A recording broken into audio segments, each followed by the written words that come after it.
مردم از میگویند پیشنهاد نمیکنه.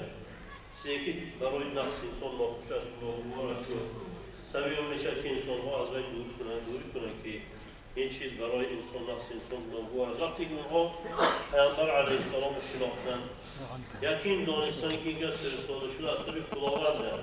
این علیق دانستن که فرستاده شدن از محمد از طریق خداونده.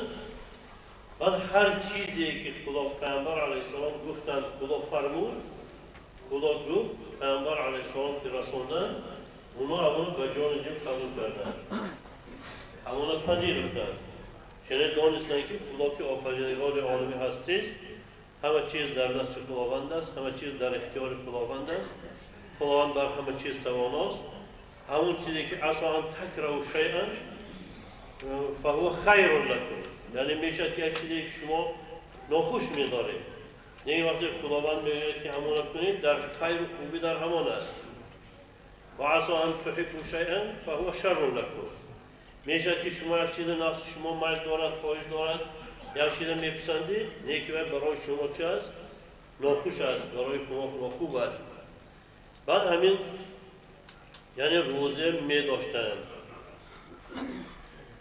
که مثلا معلوم است که این چی که فرموده شده از طریق خداوند، اگر که این نشانه هم که فرمایش خداوند است و مثلا مسلمان ها روزه داشتن و واقعا هم خداوند برایشان فیض خیر خوبی زیاد روزی کرد، همون خیر و فیضی همون روزه دریافتن که همین که روزهای بر زیاد می داشتن، نفع می داشتن که حتی بعضی کسایی که در حالت سفر بودند که اجازت میده شریعت اجازت میده خوردنش، انسان داشتنش هم ممکن است، یعنی خوردنش هم در سفر، یعنی بعضی ها می داشتن همون رخصت هم میگفتن که داشتنش هم رخصت است، خوردنش هم میدونستن خورن یک میداشتن جهاد میرفتن، در راه خود جنگ میکردن، حالتهای وزنین، سر جنگ بعد، همون جنگ بعد که مسلمان های خدا پیروز کرد در همین ماه مبارک رمضان بود.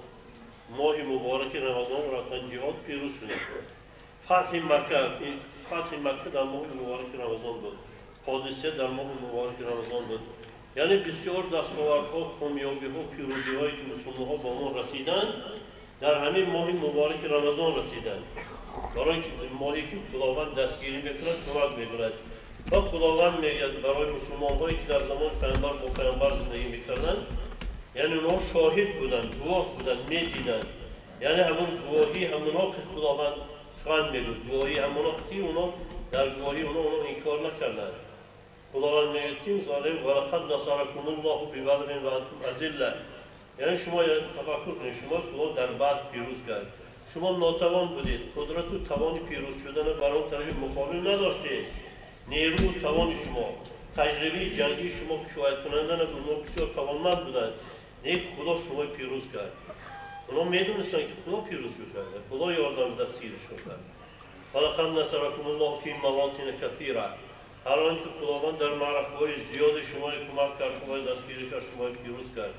خداوند در قرآن میگه که یعنی برای شما خداوند فرشته فرستاد برای کمک شما، بر دلهای شما فانزل الله سکینته علی رسوله و علی المؤمنین و عظمهم کلمة التقوی، یعنی خدا بر پیامبر، یعنی اونها درک دیسادن، خودشون مشاهده کردن، خدا نازل کرد بر پیامبر و بر دلهای شما آرامش را.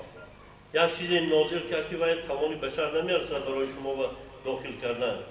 وقتی به شما داخل کرد، شما تماما اعتماد شما به خدا، تکیه شما به خدا اون شد که یعنی با فرموده خدا هر چیزی که میکردید. فانزل الله سکینته علی رسوله، نازل کرد خدا آرامشش را بر پیامبرش و علی المؤمنین و عظمهم کلمة التقوی، و در دلهای اونها خداوند کلمه تقوی جایگیر کرد، کلمه تقوی در دلهایشان یعنی جایگیر کرد، کلمه تقوی یافتند که مثلا بعضی مفسرها میگن که همون کلمه تقوی لا اله الا الله وحده لا شریک له له الملك و له الحمد و هو علی كل شیء قدیر، یعنی این به زبان گفتن و مفهوم معنای تجربه از روی ترجمهش فهمیدن دیگر است، این در درون انسان در آمدنش دیگر است. وقتی وجود انسان وارد میشه، در دل انسان ثبت میشه، یعنی انسان تماما دیگر میشه. یعنی خداوند میگه که فانزل الله سکینته علی رسوله و علی المؤمنین و الزمهم کلمت التقوا و بر آنها لازم کرد در دلهایشان جایگیر کرد کلمه تقوا را. یعنی چیزهایی که اونها شاهد بودن، گواه بودن، میدیدن که خدا برای اونها یعنی چقدر آرامش فرستاد، یعنی برای اونها چقدر ایمانشان را قوی کرد. یعنی این چیزهایی مشاهده کردن و خدا اونها برای همین چیزهایی کردن در دنیا انسان بسیار حیرت انگیز و انسانهایی که درباره اونها میشنوند قهرمانیشان، دلاوریشان، استواریشان، ایمانشان انسان گرفتار حیرت زده میشه. برای اینکه خداوند حبب الیکم الایمان، خدا اونها میگه که حبب الیکم الایمان و زینه فی قلوبکم، میگه در دلهای شما محبوب کرد خدا ایمان و آن در دلهای شما آراسته کرد و کره الیکم الکفر و الفسوق و العصیان، یعنی در دلهای شما کفر و فسق و عصیان را بد کرد، دلهای شما خداوند مکل کرد. یعنی اصحاب پیامبر خداوند همین کلمه گفت، اونها شاهد این چیزها بودن، میدیدن که خدا این نعمتش برای اونها داده است.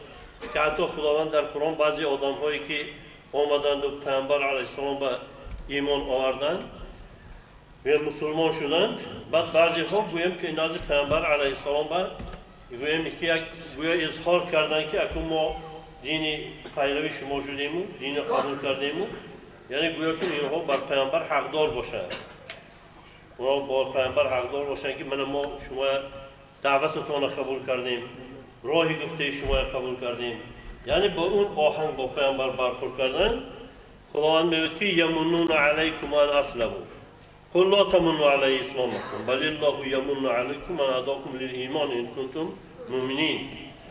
یعنی بر تو منت میخوان گذارن که گویا اونها بر تو حقدار باشند.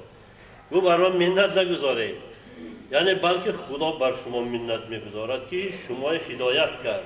اگر مؤمن باشه، اگر واقعا هم هدایت یافتید، شما یافتید، شما این گپ باید نزنید. اما هدایت یافتید که میدانید شما برای شما خدای نعمت بزرگ داده است.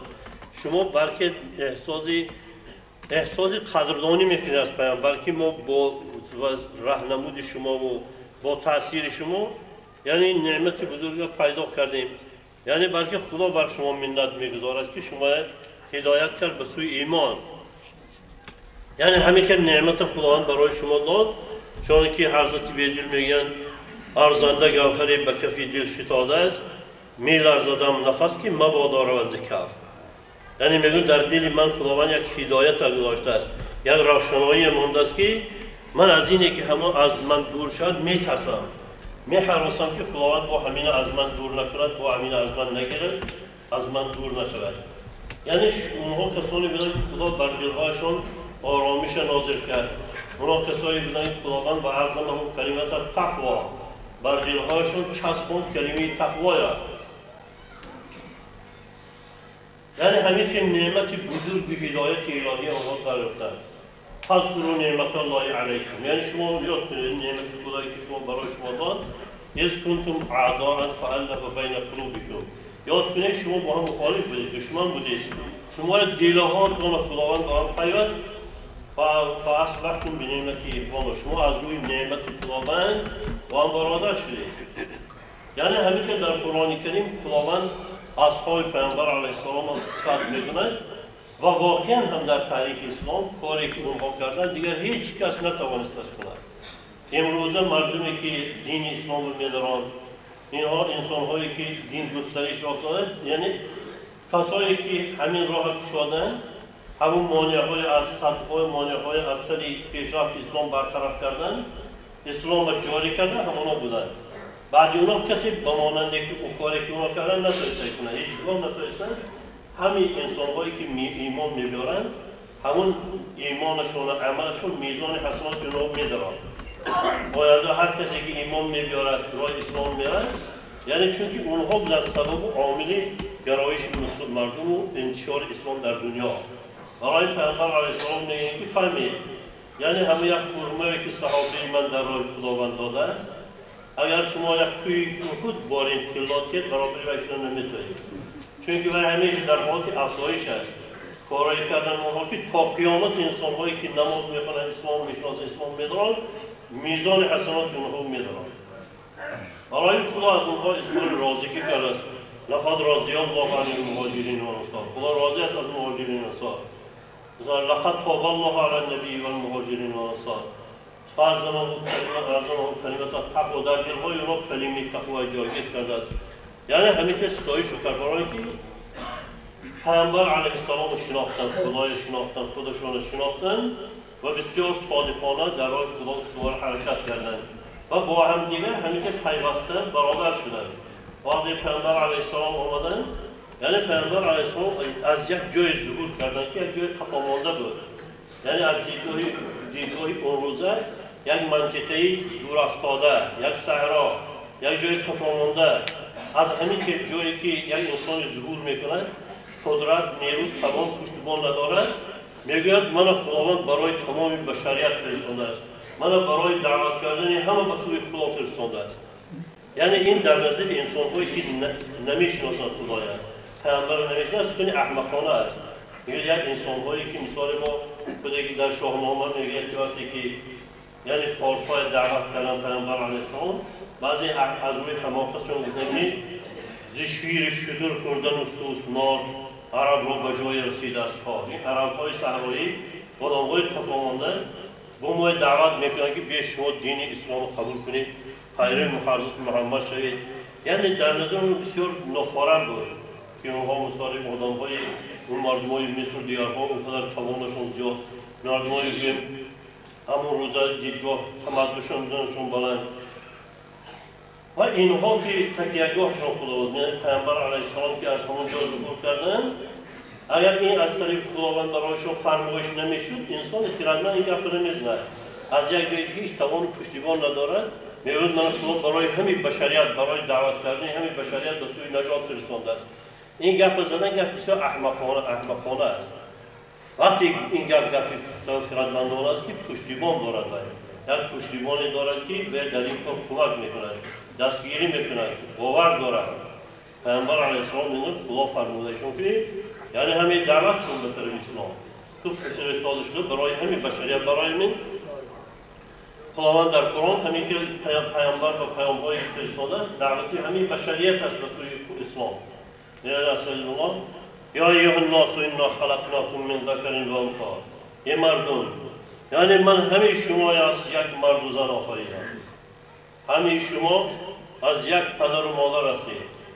و جعلناکم شعوبا و قبایل لتعارفوا. من شما با قوم‌ها، قبیله‌ها جدا کردیم برای اینکه همدیگرتان شناسید، برای شما عدل و عنوان باشد. ان اکرمکم عند الله اتقاکم. و درستی بلند مقام‌ترین شما، مثلا پسندیده‌ترین شما در نزد خداوند با تقواترین شماست. اصحاب پیامبر خدا میگوید که و ارسلهم کلمت تقوا.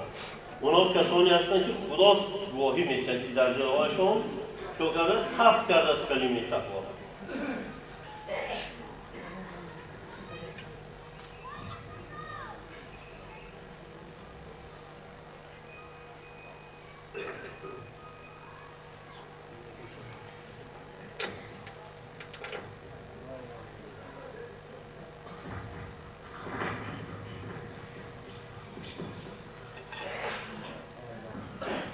برای همین که دعوت پیامبر علیه السلام، یعنی خداوند فرستاد برای پیامبر علیه السلام رسالت شد، یعنی دعوت میکردن همین بشریت از طریق خداوند که اصلا ببینیم ظاهرا انسان که پیامبر علیه السلام از یک جایگاه منطقی بودن که برایشان امکان و توان ظاهرا از دیدگاه ظاهری امکان و توان این نبود که همین بشریت به طرفی پیروی از خودشان دعوت کنند. تنها در جهت این بود که اون کسا خداوند فرمود، پشتیبانشان خدا بود، یاورشان خدا بود، برای همین این دعوت الهیه رساندند که خداوند در قرآن میگوید یا ایها الناس انا خلقناکم من ذکر و انثی. یعنی بگویید مردم، ای مردم، چه مثال عرب باشید، فارس باشید، انگلیس باشید، ای مردم، من شما را از یک پدر و مادر آفریدم و جعلناکم شعوبا و قبایل لتعارفوا. من شما با قوم‌ها و قبیله‌ها جدا کردم تا اینکه برای شما آدرس عنوان باشد. ان اکرمکم عند الله اتقاکم.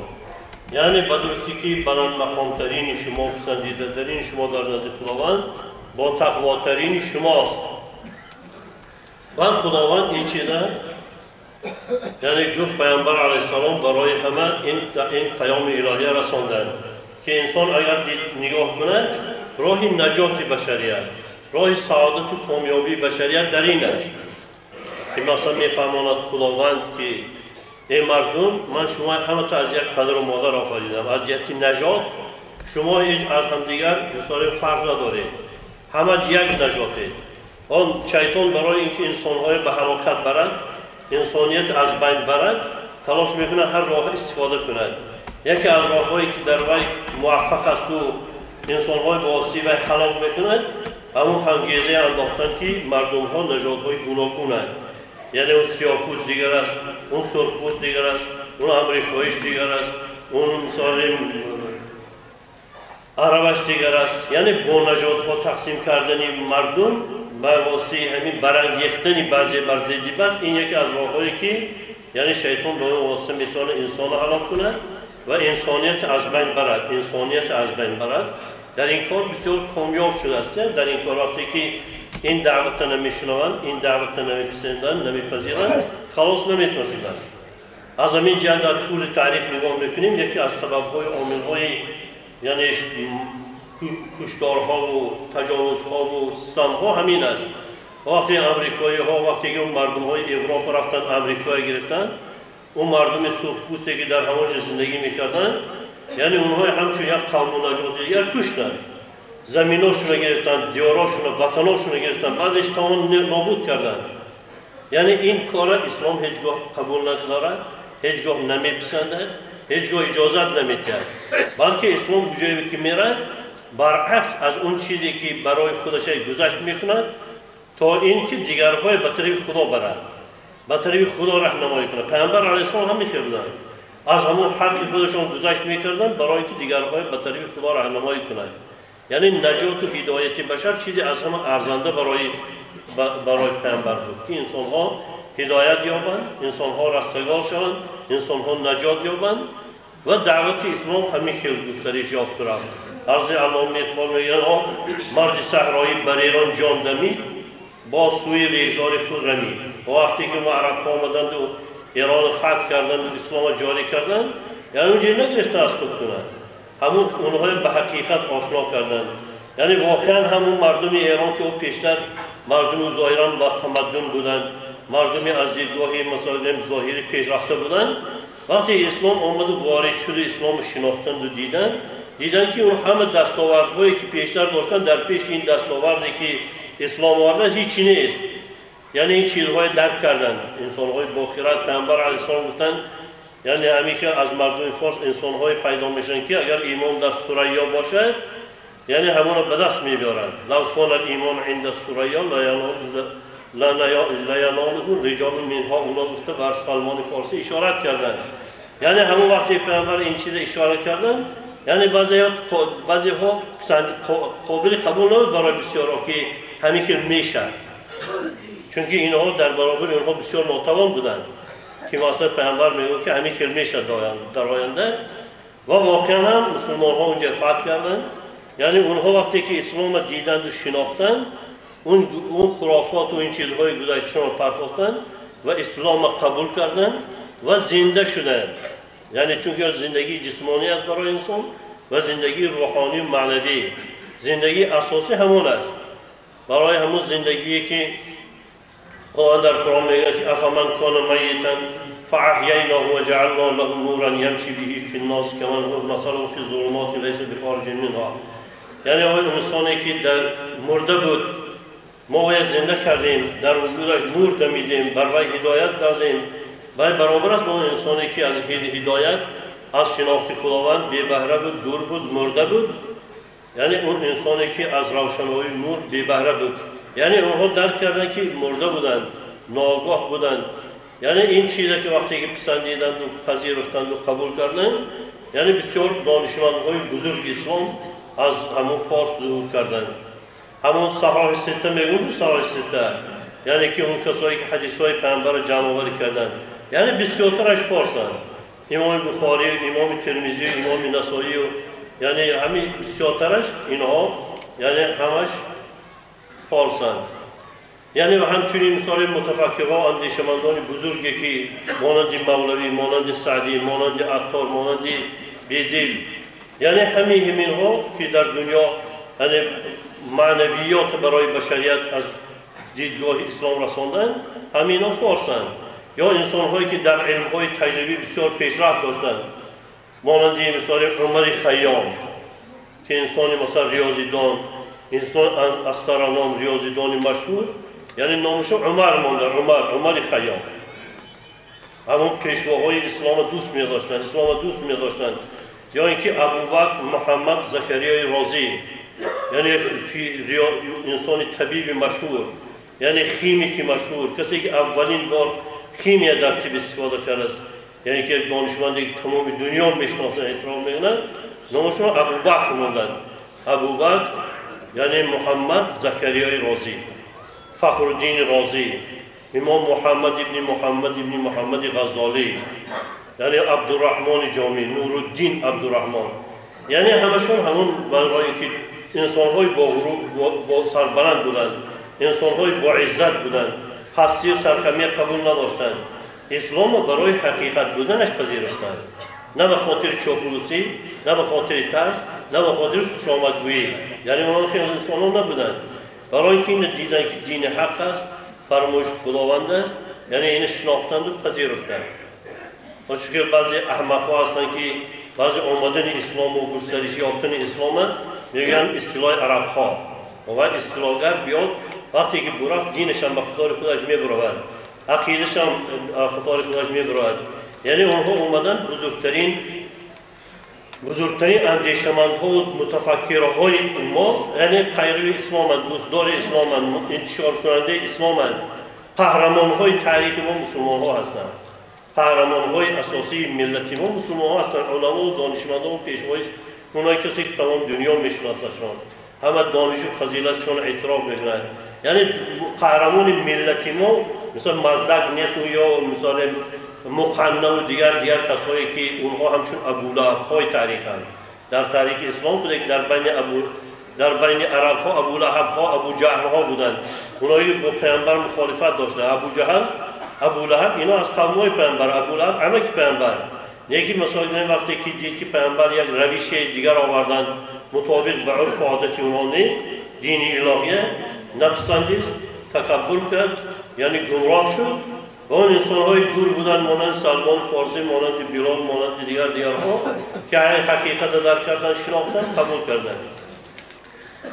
برای بشریت فرمانگی همین شما یعنی از یک پدر و مادر هستید، شما همه برادر هستید. از لحاظ مثال نژادی همین شما برادران همدیگر هستید.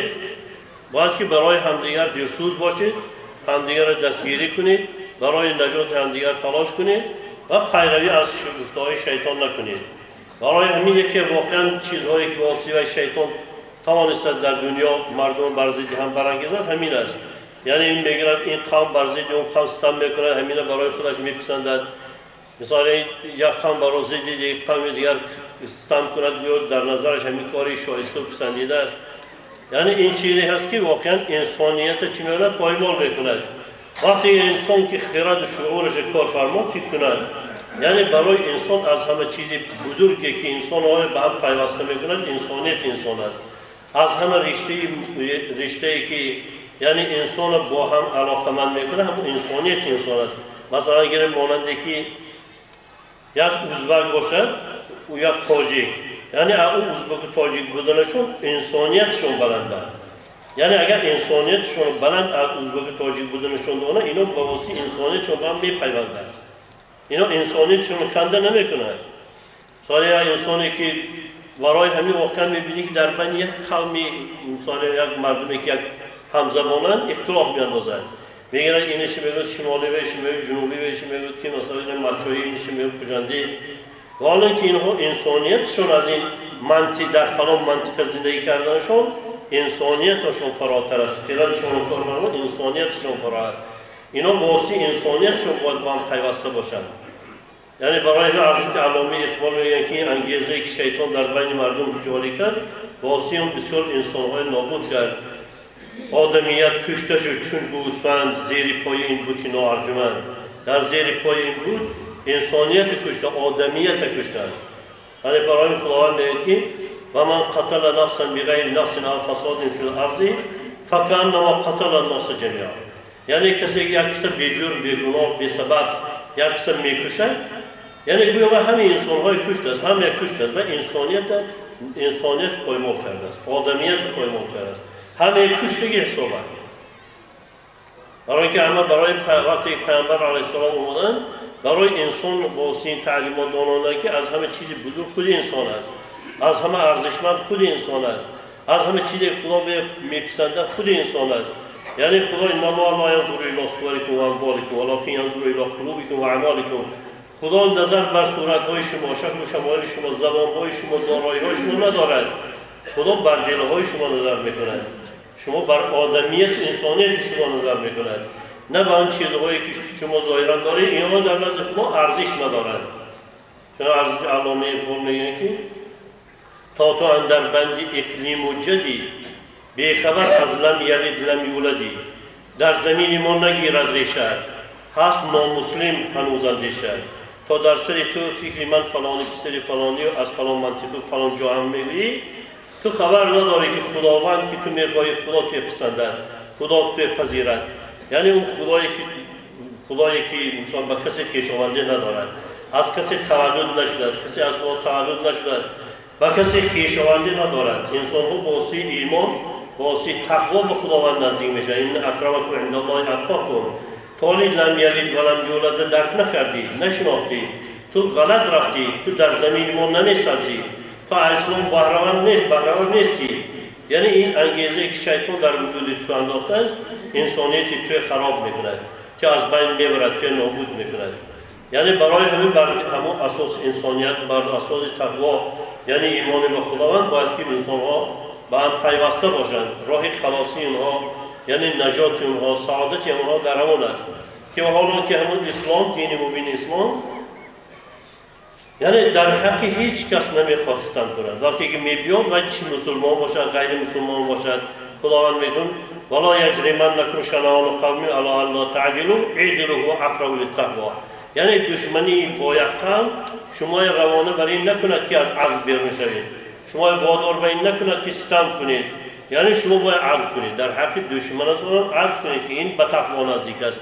برای اهل تقوا این چایستی اهل تقوا، انسان خداشناس چایستش همین است که در حق هیچ کس باید بی‌عدالتی نکند، یعنی با حق رفتار کند. یعنی اجازه نمیدهد که در حق دشمن هم انسان مناسبت بی‌عدالتانه کند.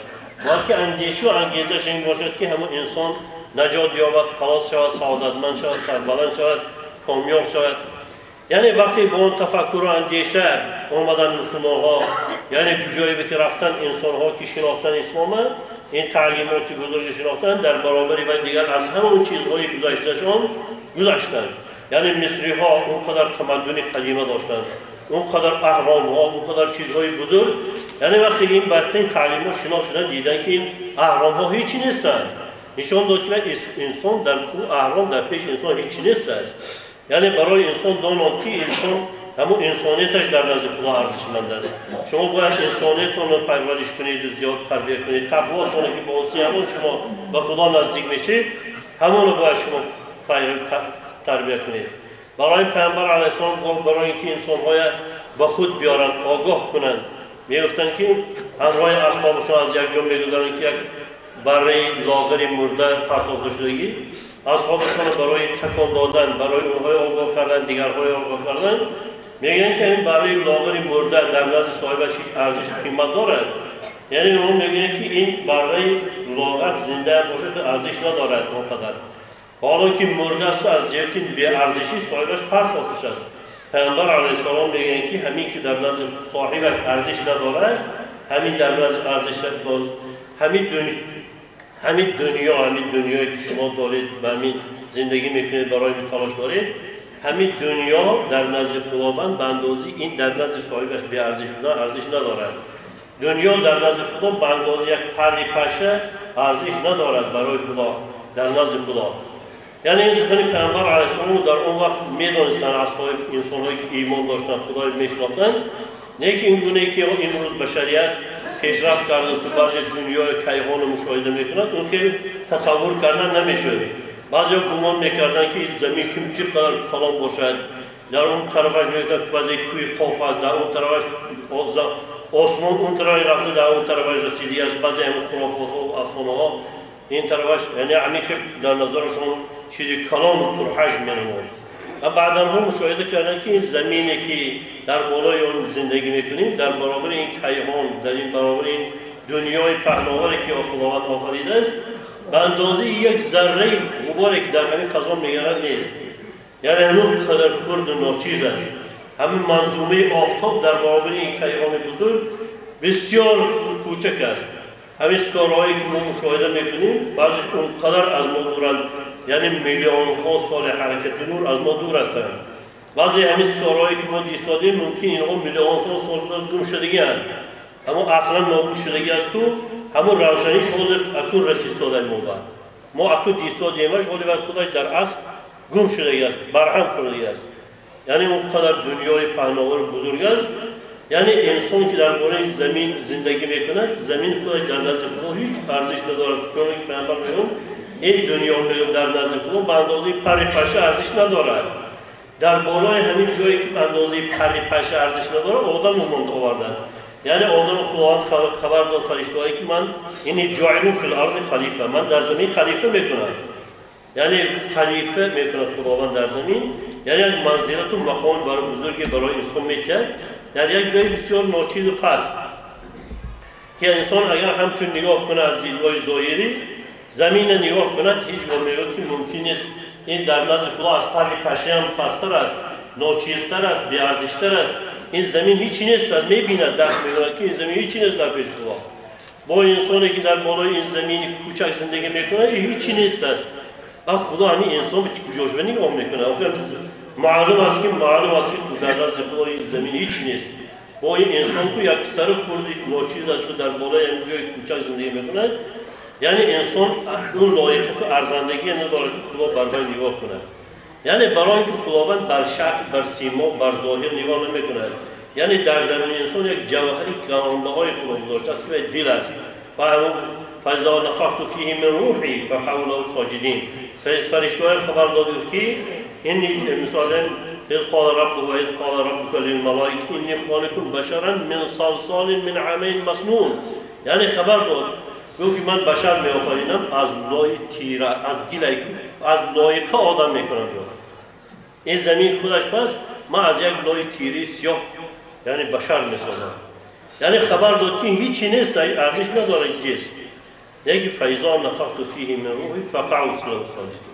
وقتی که برای این چیزی پستی بی ارزش، در این جای چیزی بی ارزش من از روی خودم دمیدم همه سجده کنه فرشته ها.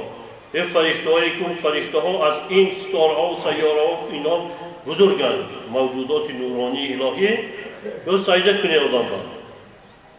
وقتی در وی از روی خودم دمیدم در دنی همین چیزی پست، در دنی همین گیری ناچیز وقتی خداوند همون روح دمید انسان واسه همین ارزش پیدا کرد. وقتی همین تجلی می‌یابد، وقتی همین تربیت می‌یابد، وقتی همین پرورش می‌یابد، یعنی انسان منزلتش از فرشته‌ها فراتر میشه. وقتی این در درون انسان مرده میشه، یعنی انسان یک لای تیریس یا یک کرمی که در درون همین دنیا همین پس‌بندی‌ها می‌گردد هیچ ارزش ندارد.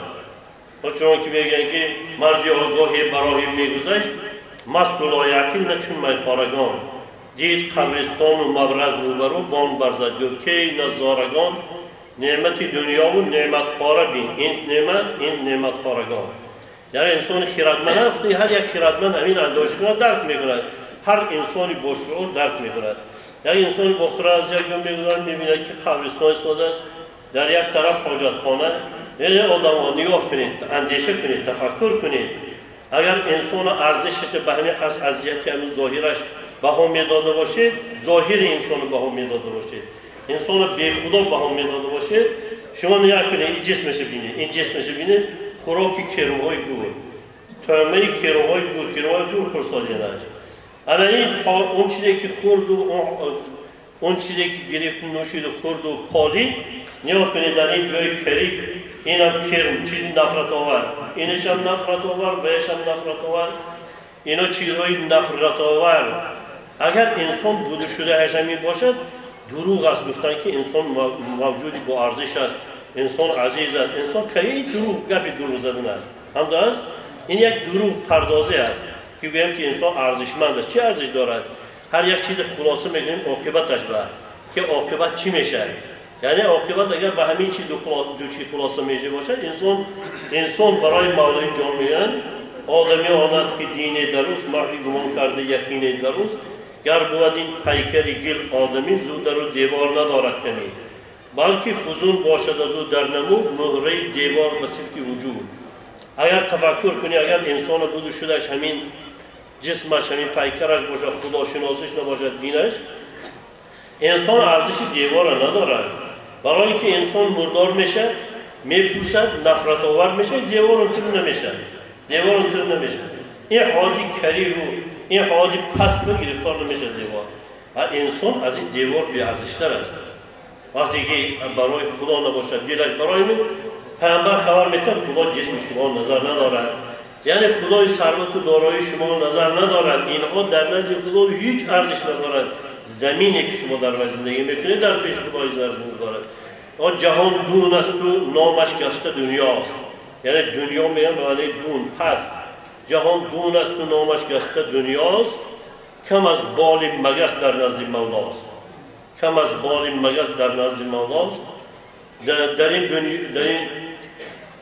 در این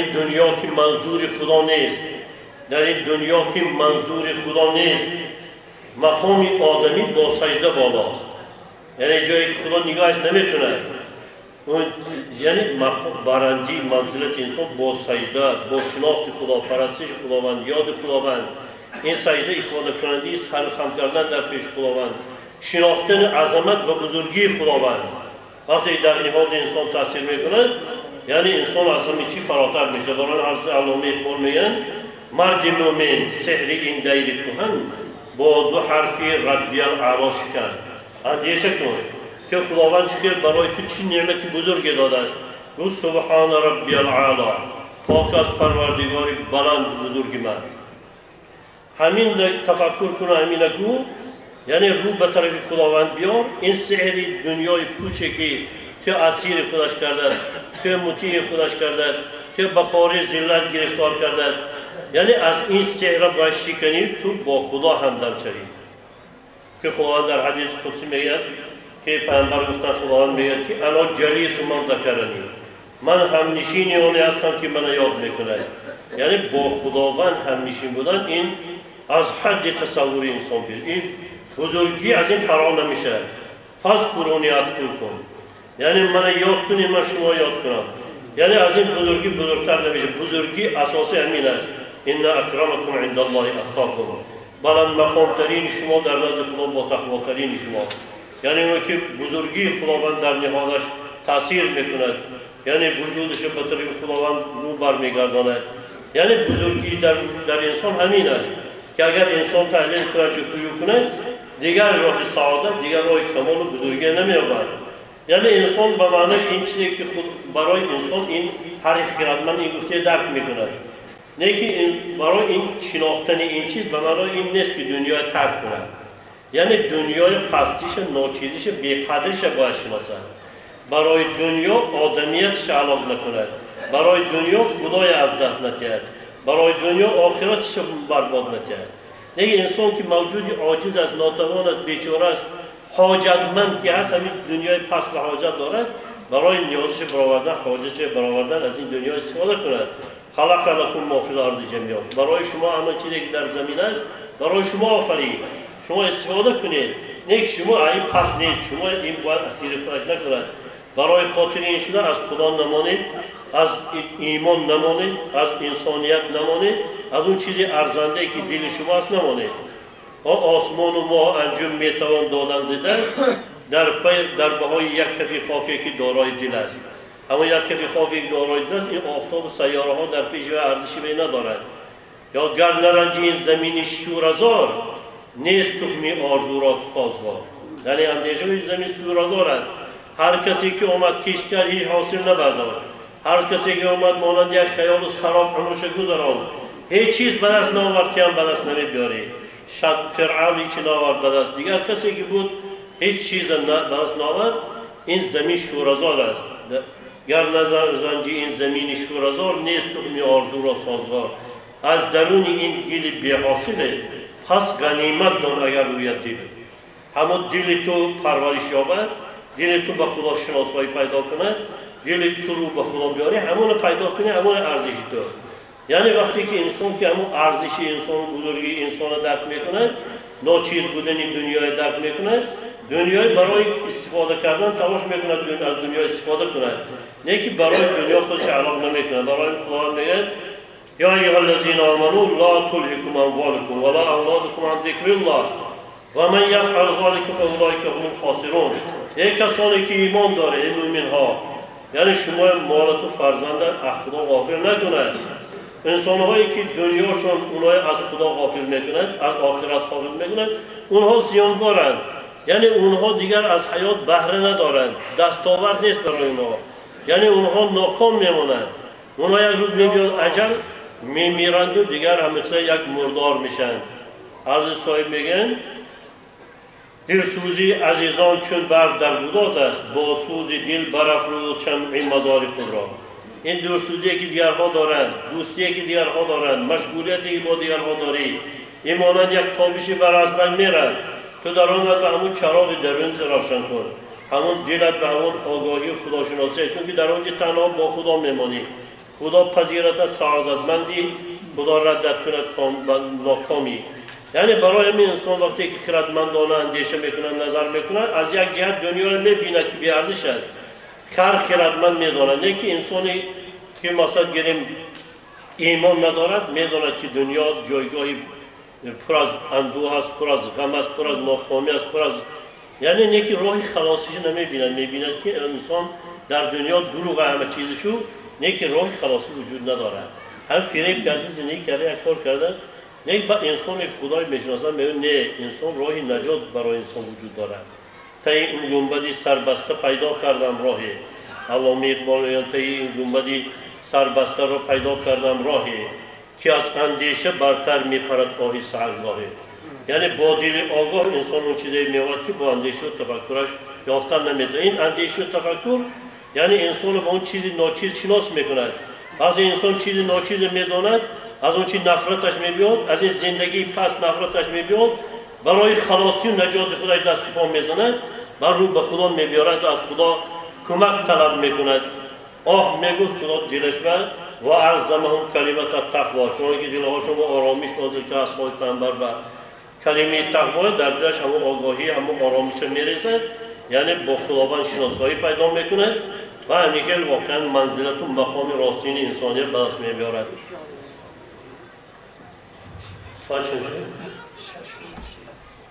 همیشه خداوند کوتاهی ما رسایی ما مغفرت کند امید دنیا آخرت برای ما روزی گرداند ما با خودش شناس گرداند و با خدا ما شناس گرداند اللهم حبب الینا الايمان وزینه فی قلوبنا وکره الینا الکفر والفسوق والعصیان واجعلنا من الراشدین برحمتك یا رب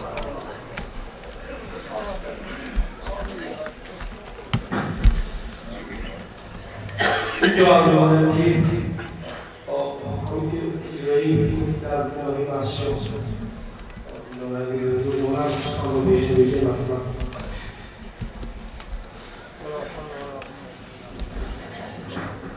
بسم الله الرحمن الرحیم السلام علیکم همدیران عزیز میفرمام در این لحظه‌های پربرکت تبریکات دیدانی رئیس ناحیه محترم احمدزاده را به سهم شما رسانم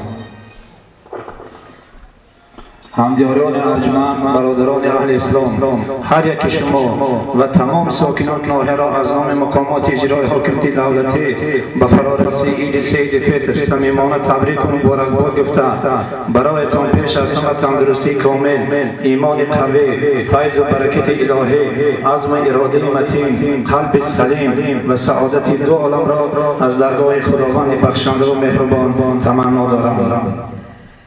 حاضرین محترم عید سید فطر جشن آزادگی وحدت یکدلی خیر و مروت اجرای عملهای صالح و کمترین نیروی ایمان بوده از نصرت پیروزی روح و روان و قدرت و عظمت باطنی مؤمنان بشارت می‌دهد.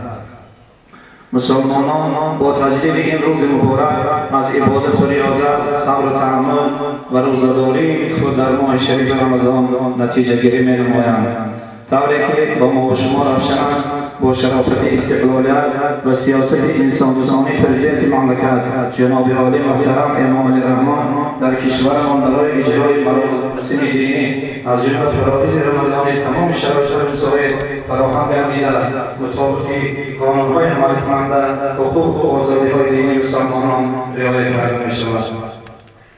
پرزیدنت کشور جناب عالی محترم امام علی رحمان یگانه رهبر ادارت مسلمانان میباشد که از منبرهای با نفوذ بین‌المللی برای حفظ حمایت دین و دین اسلام سخنرانی کرده تاکید می‌نمایم که این آیین بزرگ سرچشمه زراد اخلاق حمیده دینی انسانگرایی و تحمل و علم و معرفت بوده و افراطگرایی و دهشت‌فکنی هیچ ارتباطی ندارد. با نظرداشت همین عزم و تلاش و خدمت‌های ارزنده جهت رشد فرهنگ اسلامی سال گذشته نام سربری دولت در ردیف 560 بهترین جهان اسلام قرار گرفت که باعث افتخار همه ما میباشد.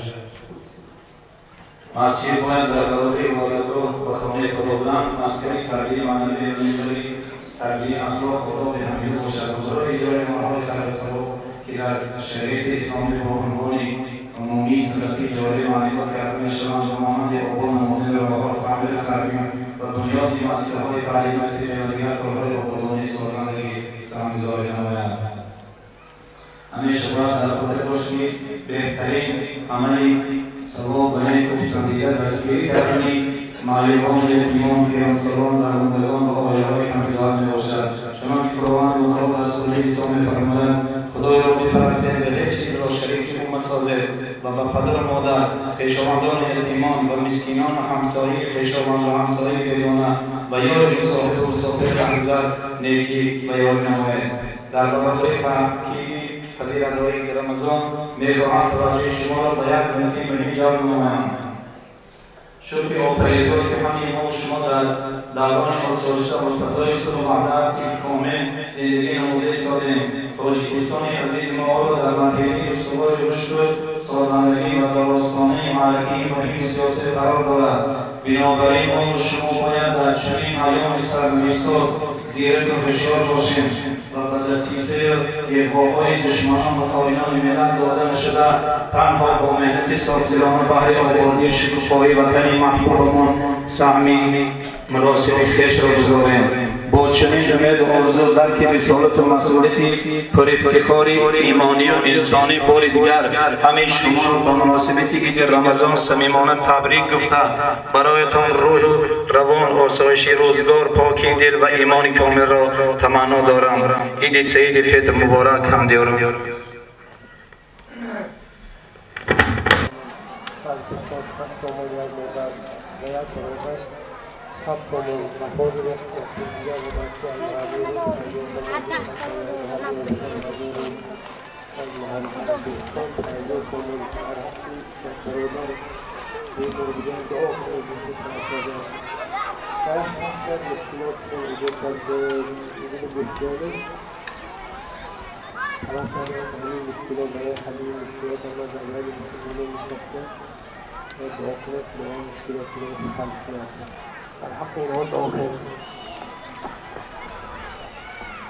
ربنا لك الحمد كما ينبغي لجلال وجهك وعظيم سلطانك.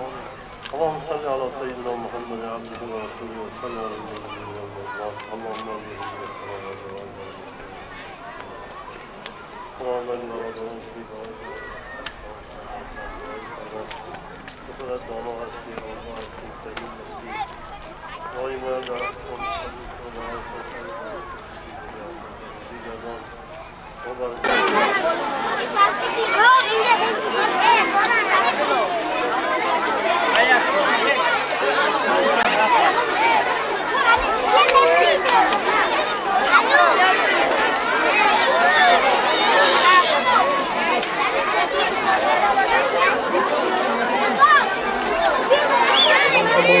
يهدنا السلام.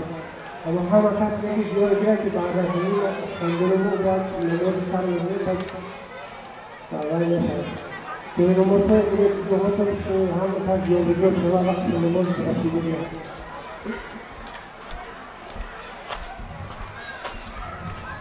बात यार ताकि कामों इस बार के लिए एलो करे हमें बाहर से नहीं लोगों के बाहर लोगों की लोगों को या मुश्किलों से दिखा है कि हमें हर घटना को हम मालूम सामान मतलब